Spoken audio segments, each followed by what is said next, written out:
Welcome to Short Time Wrestling Podcast. Today we are continuing talking about the new film, The Last Champion, which came out digitally on December 8th. I watched it on iTunes right away. You can find it on Amazon Prime, Google Play.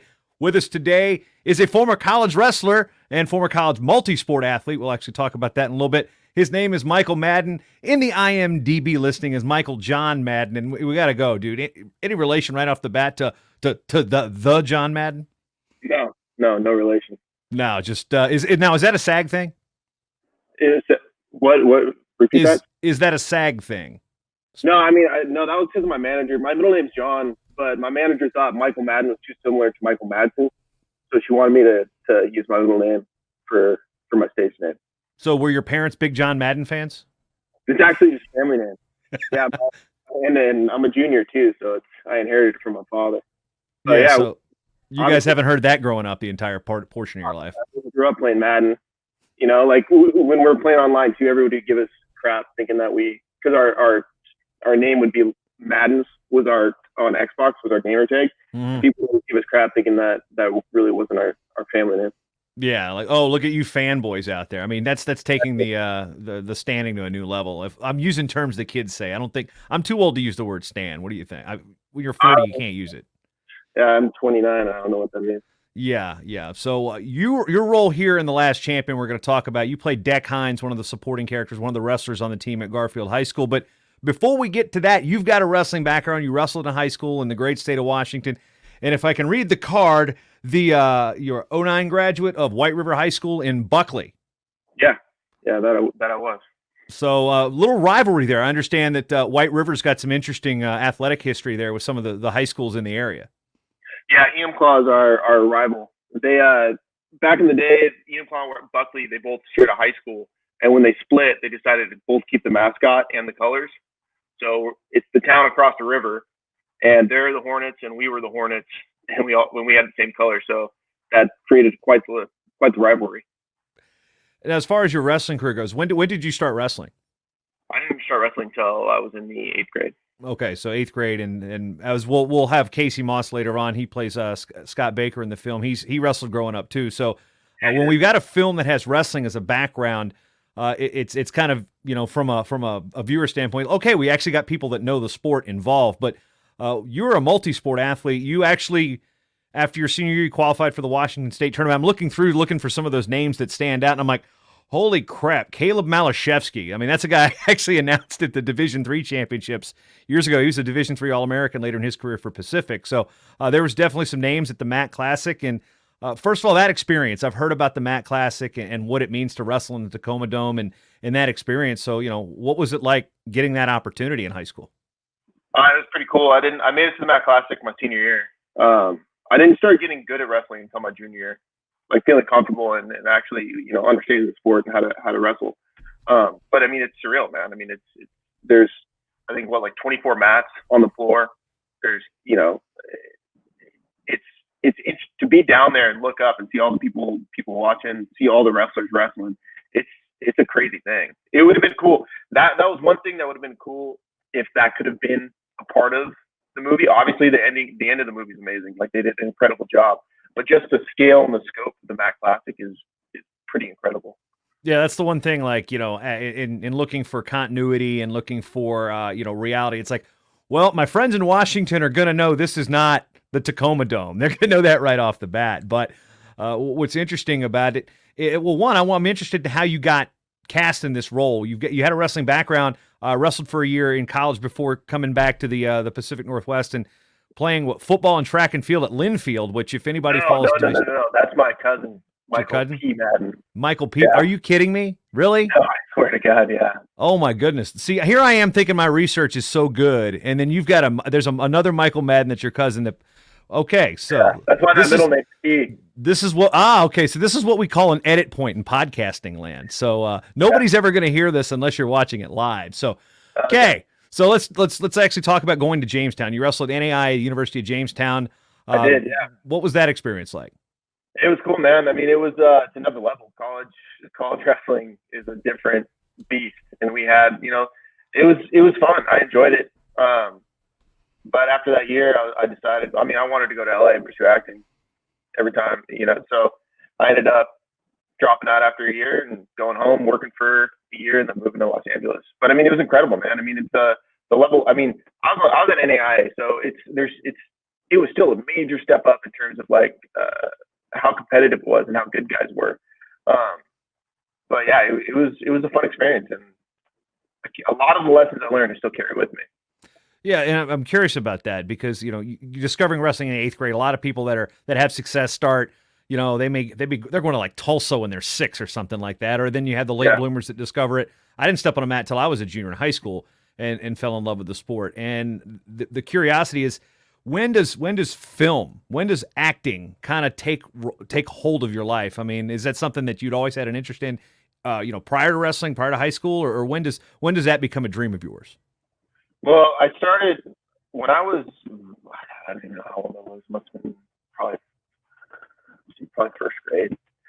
I somehow I was part of one of those big talent like scout searches, and when I got picked, and I started taking acting classes for commercial auditioning and stuff like that. And I think that's definitely where it kind of started. And then I did plays when I was in elementary school and stuff. And then I've just loved movies.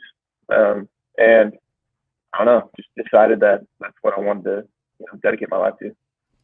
You hear all these stories about people moving to Hollywood, and every waitress or waiter at a restaurant has got it's got a screenplay in their back pocket. Years. Well, what's that experience like? Explain what it's like moving to LA and doing all this stuff. It's not a perspective we get to hear a whole lot in the wrestling community. I mean, when you first go there, you're a small fish in a very, very large pond. It's pretty daunting. I mean, I wasn't ready for it. I grew up in small towns. It was. You have to learn on your feet. It'll chew you up and spit you out. Presley.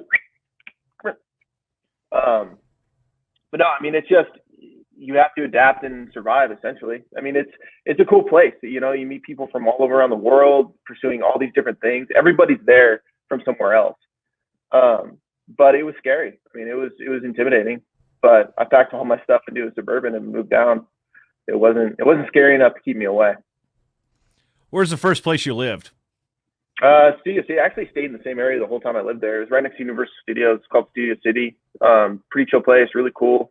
Lived in an apartment for 2 years, and then I found a bungalow that I was in the rest of the time, and that was sweet. I loved having a bungalow. It's like a little 1-bedroom house.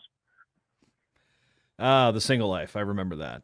Mine was not quite. I had a 670 square foot 1-bedroom apartment in Lancaster, Pennsylvania when I moved away from home. It was like, I got my first big boy job out of college. Oh, yeah. And it's in another state. And then, it's one of those things. Now, when we go back to breaking into the industry, this is, again, something that being a wrestler, you've got a perspective of breaking into a sport and putting in the time and what you get out of it is what you put into it. What are the similarities like that with acting? Well, I mean, when you're auditioning, the auditioning process feels a lot like getting ready for a match and then wrestling a match, like the nerves, especially. I think wrestling definitely helps with that. But it's breaking in. I'm still trying to break in. Like this is the first movie I've had that's been released, but I'm still gonna have to battle. It's not. But it's tough. I mean, there's a lot of competition. There's a lot of people, I mean, for even getting the last champion is crazy to me. I mean, the amount of people they probably see 1,000, sometimes between 500 and 1,000 submissions for each role that's being cast. So, I mean, the odds are not in your favor. Getting something is pretty, I feel incredibly lucky to have gotten the last champion and to have been a part of it. And right now it's very surreal now that it's out and been released. It's a numbers game. It's tough, man. It's not easy. Yeah, so how did the casting go for this? Take us through the process of how you actually ended up in the film. So I had a manager at the time. I saw the breakdown so basically I had what's called breakdowns, and these are just lists of roles that are being cast.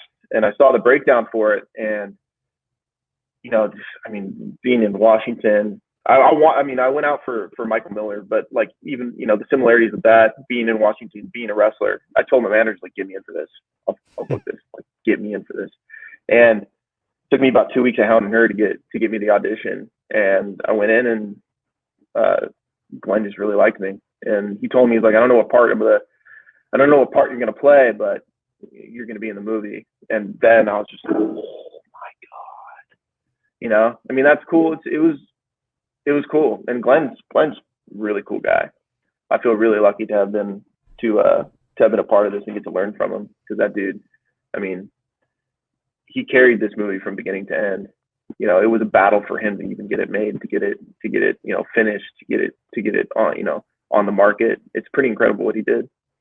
Yeah, people say that, oh, you're making a movie. When's it come out? Well, you know, if you look, I mean, I've got, you know, I had an IMDb listing for my spoken over background PA announcing role in a movie that I never saw. It was never released. And those things you get a lot of movies that are never released and things of that nature. That makes it, you know, the tough business that it is. But when it comes to the script and getting this audition, when wrestling is a factor of it, how much did that play? Obviously, you've got it's staged in Washington, filmed in Eastern Washington and in Idaho. But besides the location, how much did the wrestling play a part in you really wanting this role? I mean, I want to make stories that I like, and you know, I want to make movies that I want to watch. You know, and I mean, wrestling was a huge part of my life. It taught me a lot of things. I mean, wrestling. If you're a wrestler, I feel like it's a pretty consistent experience for everybody. I feel like there's a trauma bond that comes with wrestlers, because when you find out that somebody else is a wrestler, you're immediately like, oh, we're basically brothers.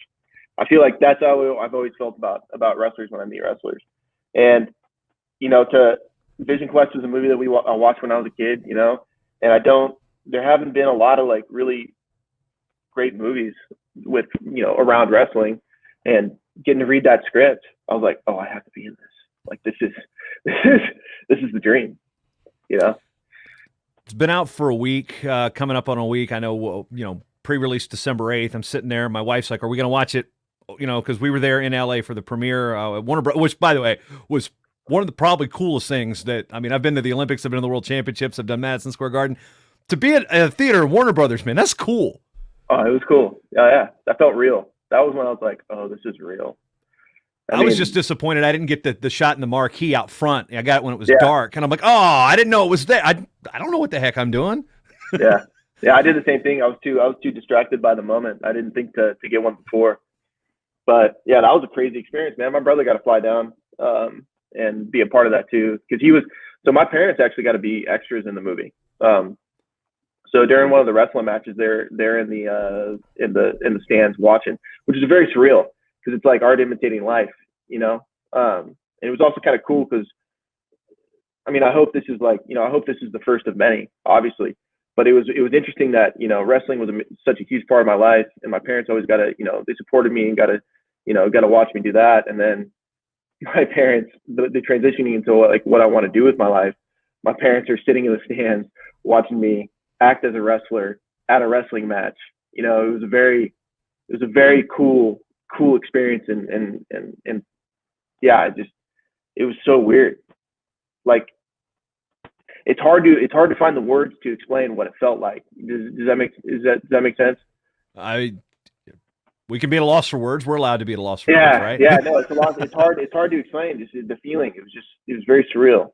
But yeah, and then so they got to be a part of that, and Matthew didn't get to be a part of that movie because he was working. He's a apprentice plumber at the time, and so I've had him fly down, and he got to come to the premiere, and that was cool for him. He got to meet Cole and get a picture of Cole. They're all fans of Yellowstone, so. Yeah, I haven't broken into Yellowstone yet. When I talked to Cole, I didn't quite mention that. It's just one of my things, man. We're going through Schitt's Creek right now. I just got, you know, I got two little girls, and so it's when the night comes and they go to bed, I have to, okay, we did The Office, we're going through Schitt's Creek now. Thankfully, some of the GIFs, whatever you want to call them, are starting to make sense to me on Twitter now. I'm like, oh, that's that show. Who is this guy? I'm starting to figure that out. But when we look at the filming, because this thing was, I think you guys started shooting in 2017, if the timeline's right. First of the year, January 2017. I think it was January 2017 is when we started. Yeah, it's pretty crazy. And then to see it, I mean, so did you watch it right when it came out? I mean, how soon after the digital release did you say, all right, let's do this? Yeah, we watched it that night. So fortunate enough to watch it at a theater. We with my family, which was really cool. So the first night I watched it with my family, they're all proud. That was a really cool experience too, to get to watch it with them. I mean, they're all proud of me. They all support me. It was similar to like, so actually it's funny. I forgot this picture was here, but this is before regionals with my whole family when they came to support me. Oh, sweet. Yeah. Well, yeah. Cause you wrestled obviously 160 your weight class your senior year. Yeah.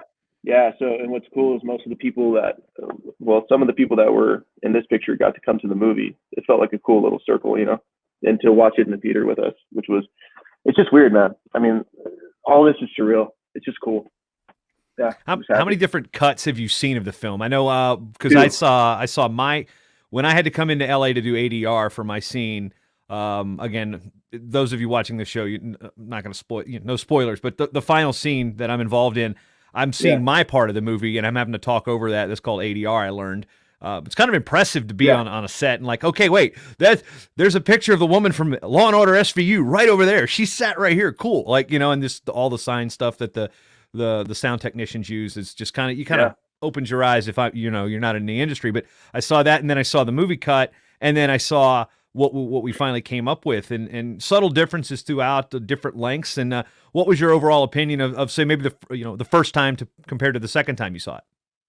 Yeah, I mean, so Glenn kept it pretty close to the chest through the post-production process. So I didn't get to see it until we saw it when you saw it at Warner Brothers.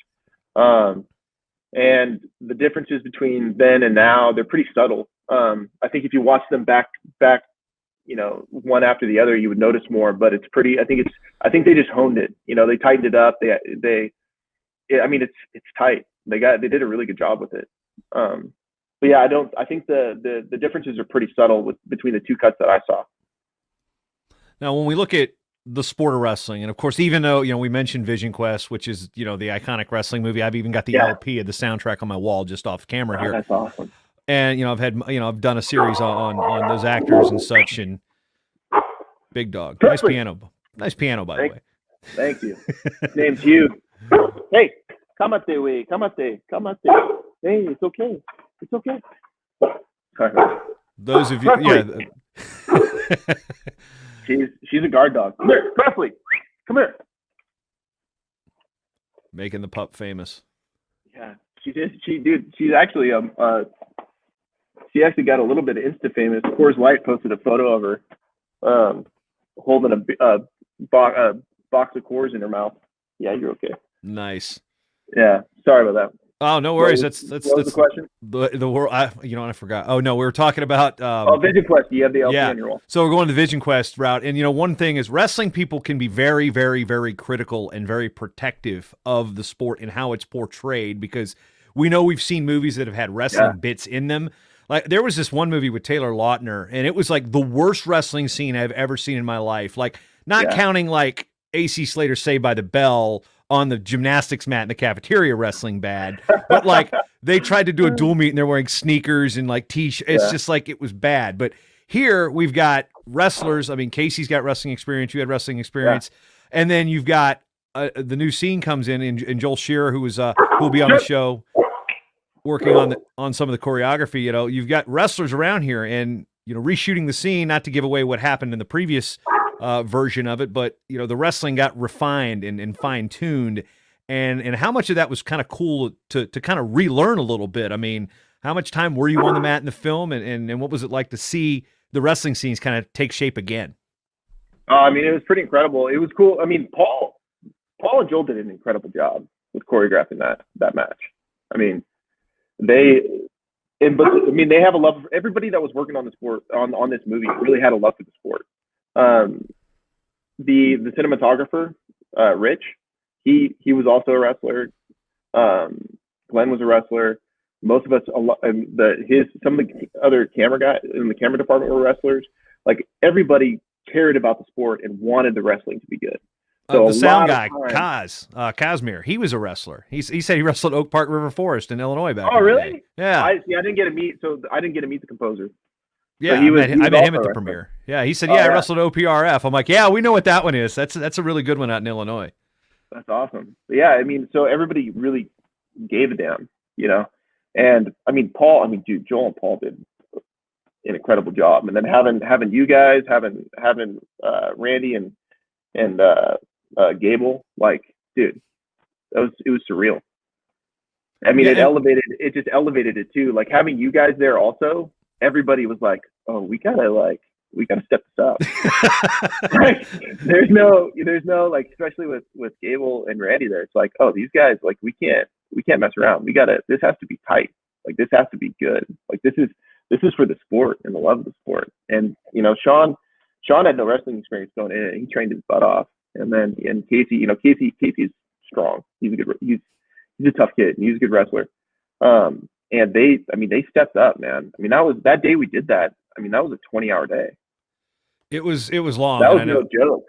Yeah, it was my first experience sitting there. So, I mean, I talked to Cole about the walkout sequence, which you were a part of. I mean, how many times did you walk down that hallway in Allen, Texas to get that walkout scene right? Because you were trailing. I mean, it must have been 20 times. It must have been 20 times.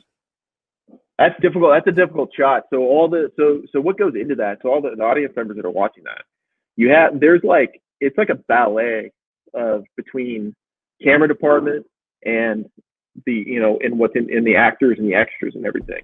I mean, to pull off, because the it's called depth of field. So when you open up a lens, the aperture on a lens, it compresses the amount of the depth that is in focus, right? So they were shooting with a very shallow depth of field. So there's an individual that actually pulls focus to make sure that what we want to be in focus is in focus. And when you have that many people moving, that long of a shot, that much movement, it's not easy. Like that, and they had, they were having issues with the wireless video feed and stuff like that. So what that guy did is not easy, and he did it. It took 20 takes, but we got it, which is good. That's also a testament to Glenn. Glenn's like, no, I'm not satisfied until we get it, and they did get it. And it's, I mean, that one take, because you're not cutting away from at all. Like when you stay in a shot for a long time, it naturally builds tension.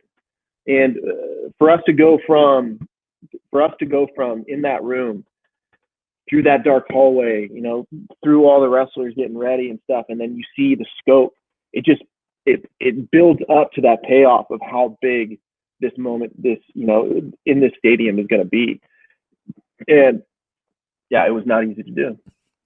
From a wrestling perspective, how much, and have, again, the continuity or the not necessarily the accuracy in terms of where the Washington State tournament was, but yeah. Did it feel like a state championship walkout to you, having watched the Matt Classic? Granted, the depth of field at the Tacoma Dome versus Allen Event Center is another thing entirely. But did it feel like this was a legit finals, even though you had to do it 20 times?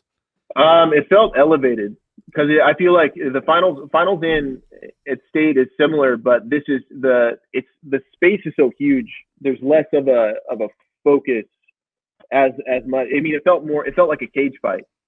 Or a boxing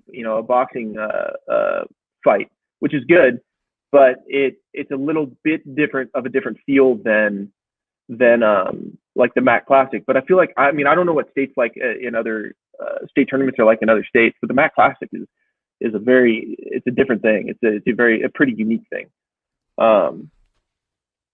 Yeah, are generally state tournaments similar to that? Yeah, it depends on the size. Some of them, some of them are 2 or 3 raised mats. Some of them are 2 or 3 mats at the same time. It's I have having not been to the Matt Classic, but having heard about it for years based on my friends out in Washington. That's one of my bucket list events that I need to check out, because, well, right now hopefully I can go to any wrestling event, let alone back to the state tournaments. Yeah, no, dude, I feel so bad for all the kids that are wrestling right now. It's like, my heart goes out to those guys. I mean, a lot of those guys dedicate their entire lives. Like I didn't start till 8th grade, but you got guys that have been wrestling since they were 2. As soon as they could walk, they've been wrestling. And, for all those seniors out there that don't get to go do that, it just breaks my heart. It's a really shitty thing. Getting to the movie, your character, Deck Hines, what was one thing that intrigued you about the role once you said, okay, this is the one, you auditioned for one role, you end up getting this one, and how did you kind of make Deck your own? Deck's just fun. I mean, don't get me wrong, it would have been fun to be Scott, or to be Michael, but Tech was just a fun character to play, and he also has a good arc too. Like in the beginning, he's kind of a douche. At the end, he kind of redeems himself. He realizes, being an asshole is not the way to live. And I feel like he has a little bit of a redemption when he apologizes to Michael. Spoiler alert. Yeah. And then not spoiling, but then that scene with Cole too, with John Wright. That was fun, man. You know what though? So that scene was one take. So that was my first, and that was the first thing I got to film too. And this is the first movie I've ever done. And get ready, got my lines memorized, I'm ready to go into to shoot the scene. I do it once. Glenn's like, cut, move it on. And I panicked. Because if you shoot one take, that's all they have. That's all they have for the edit. And if they don't have it, they don't have it. But I went over to Glenn. I was like, hey man, do you think I could get one more? And he's like, trust me, I got what I wanted. And he was right.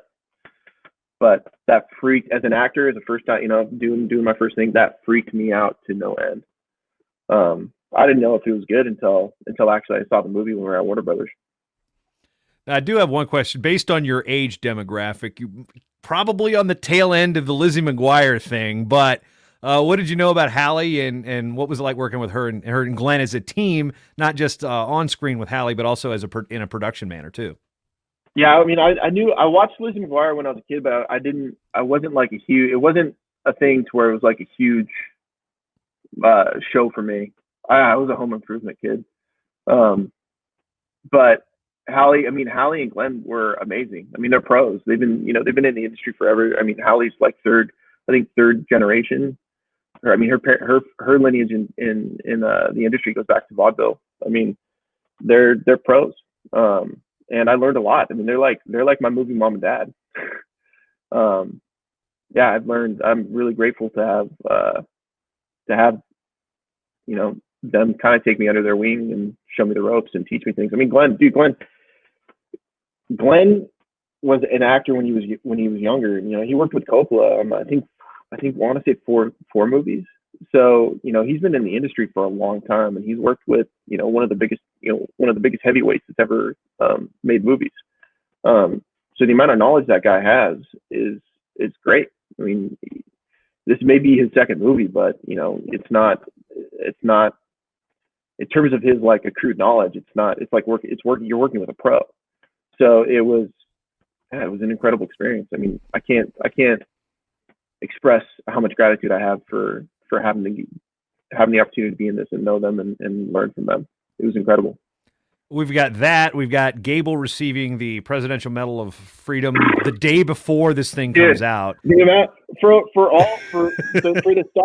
the stars to align for this thing's release is just, it's crazy. And, and Cole is huge right now with Yellowstone. Yeah. So So Yellowstone wasn't a thing when this movie was first shot.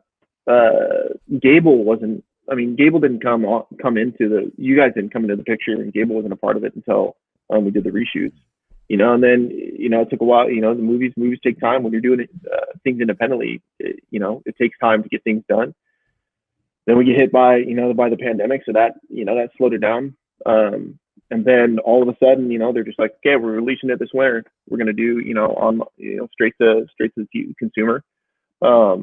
And then freaking Gable gets the Medal of Freedom. Like there's all like Cole's as big as he's ever been.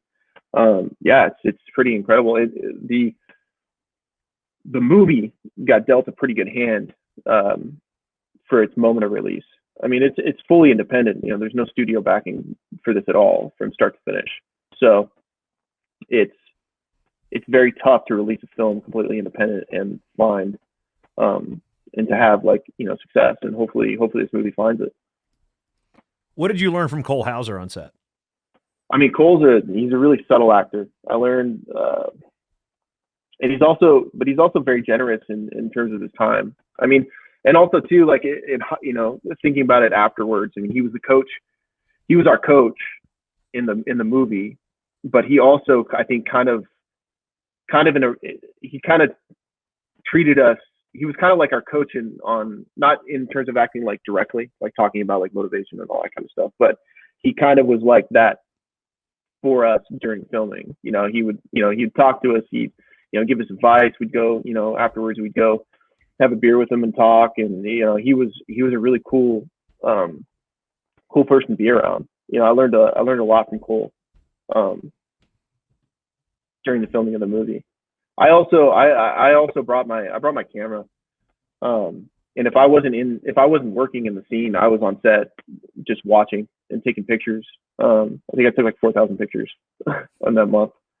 So I got to watch, I think the scene that I learned a lot, the scene that I really took a lot from was what I call the deal with the devil, which I don't want to give away too much to the audience, but when they're in the barn, when Randall's character comes and talks to him, that moment I learned a lot from Cole about acting, just watching him and observing him, because it was a very subtle performance, but the energy, there's like this like an energy in the air that you can feel between the two characters, and it was palpable on set. Like it was yeah, I learned a lot from Cole.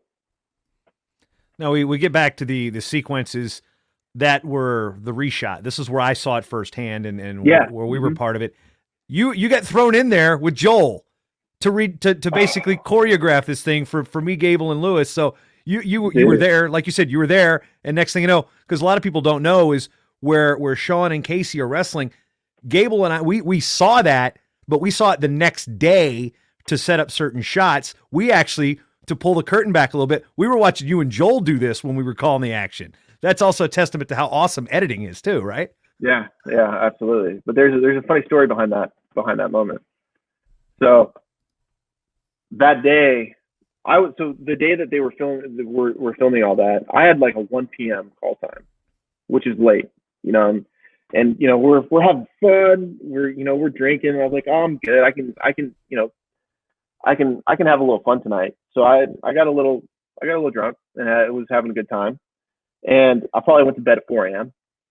We're having a good time. It was our first, we're celebrating. I think it was our final day the next day. We're just excited, and we're like, oh, 1 p.m. call time, we're good. So I go to bed at 4. I get a call at like 7:45 in the morning from one of the producers. Hey man, we need someone to wrestle off screen with Joel, and you're kind of the only person that can do it. We want to save Sean and Casey for when they actually do the match. Can you come do this? And every part of me wanted to say no, because I was not in any good shape. But I swallowed it and was like, yep, I'll see you soon. And I I put the phone up, got dressed, and I walked my ass over to the stage. And I ended up doing that.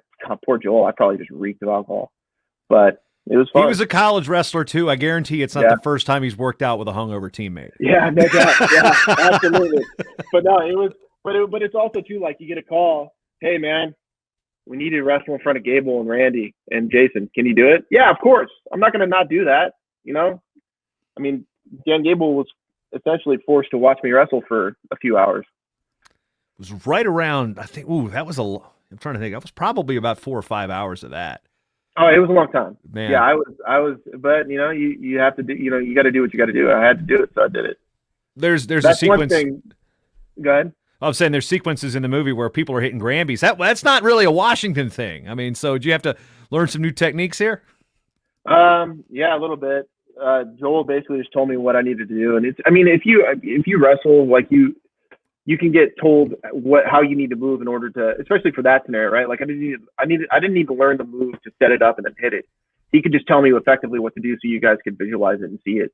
But yeah, I mean, it was a fun experience. I was definitely tired after that.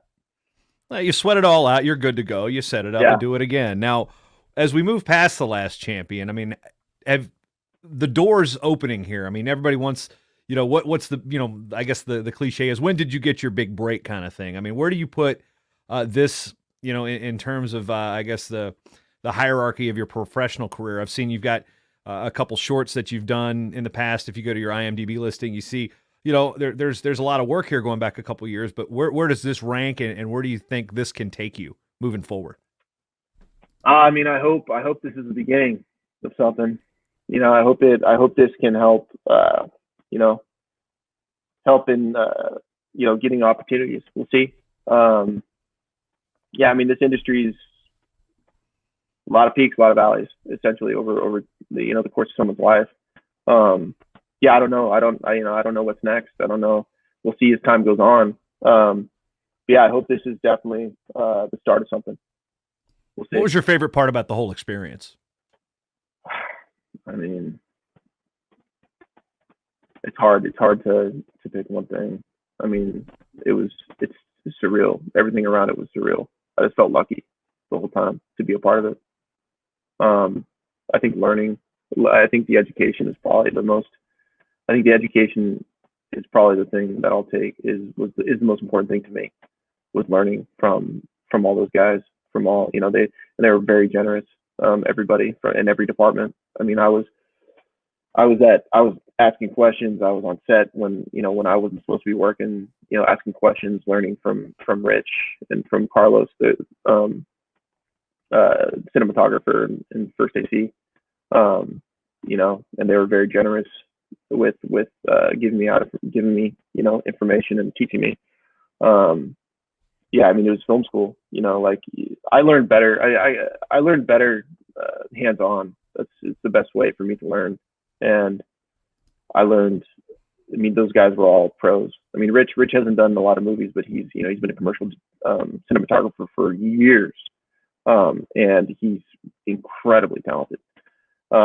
So yeah, I think the education is probably the thing that was my favorite part of it, was just getting to learn from all these guys that have been doing this for years.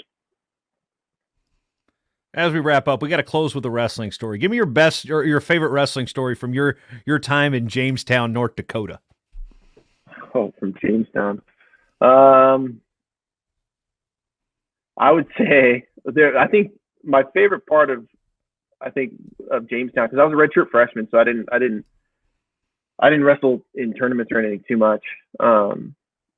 But I would say the thing that I loved about that experience was how hard preseason was, and how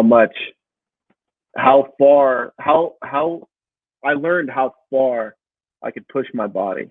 And when you have that threshold that's pushed way up here, stuff down here doesn't feel like that tough.